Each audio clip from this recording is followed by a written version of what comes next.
नमस्कार, मी समृद्धी आकाश गोळे. NDF code क्रमांक C1 विषय मांडते आधुनिक युगातील स्त्री. खरं तर आधुनिक युगातील स्त्री या विषयावर बोलताना मला काही मुद्द्यांची उकल करणं अत्यंत गरजेचं वाटतं.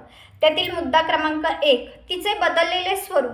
मग ते समाजाविषयी असो वा कुटुंबाविषयी. समाजात तिचे बदललेले स्वरूप बघताना ज्या स्त्रीचं स्वयंपाकघराबाहेर काहीही अस्तित्व नव्हतं, जिला चूल आणि मूल याशिवाय काहीही ज्ञान नव्हतं, तीच स्त्री आज स्वतःचं घर तर सक्षमपणे चालवतेच, त्याचबरोबरीने ती राष्ट्र, राज्य आणि देशही चालवते. ती मोटारसायकल तर चालवतेच, त्याचबरोबरीने जहाज, विमान आणि रेल्वेही चालवते. ती अर्थकारण, राजकारण आणि समाजकारणाचाही भाग होते.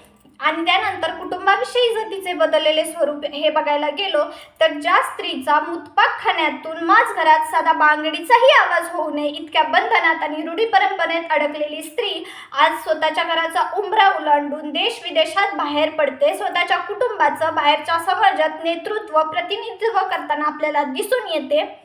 मग यानंतरच आपल्याला समजून येतं की हे सगळं जे तिचं बदललेलं स्वरूप आहे ते सकारात्मकरित्या बदलले गेले आहे. यानंतर मुद्दा क्रमांक 2, शिक्षणातील क्रांती.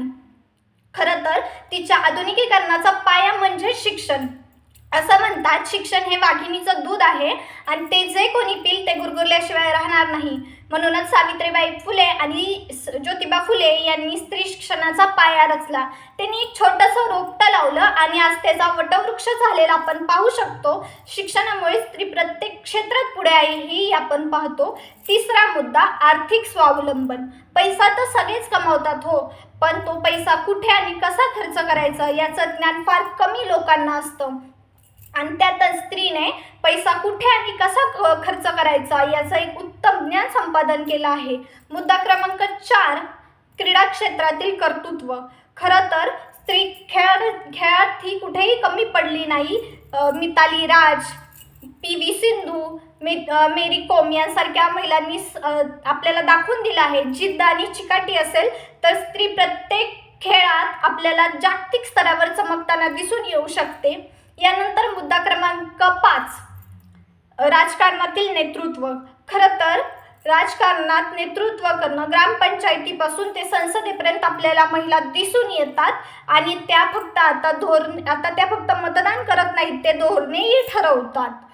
खरं तर आजच्या आधुनिकीकरणाच्या स्त्रियांची सगळ्यात मोठी ताकद म्हणजे मल्टीटास्किंग करताना स्त्रिया स्वतःचं घर तर सांभाळतात, त्याबरोबर ऑफिसही सांभाळतात. घरात मुलांचं शिक्षण, मुलांचं करिअर, त्यांची आजारपणं,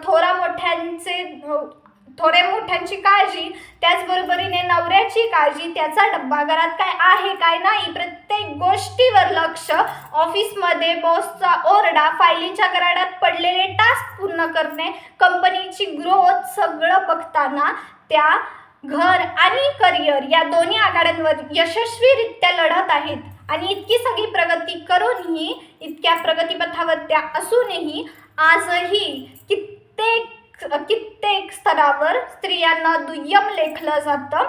कित्येक घटक आज स्त्रियांना दुय्यम ठिकाणी ठेवून बघतात. आजही ग्रामीण भागात स्त्रियांविषयी भेदभाव होतो. आजही स्त्रियांवर छेडछाड, बलात्कार यांसारखे प्रकार होताना आपल्याला दिसून येतात.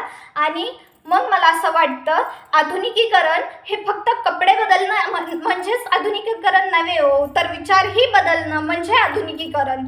खरं तर शेवटी इतकंच म्हणेन, यत्र नार्यस्तु पूज्यते रमन्ते तत्र देवता. ज्या समाजात, ज्या कुटुंबात, ज्या समाजात, ज्या देशात स्त्रीला पूजनीय मानलं जाईल, तोच देश, तोच समाज आणि तेच कुटुंब यशस्वीरित्या प्रगतीपथावर चालेल. धन्यवाद.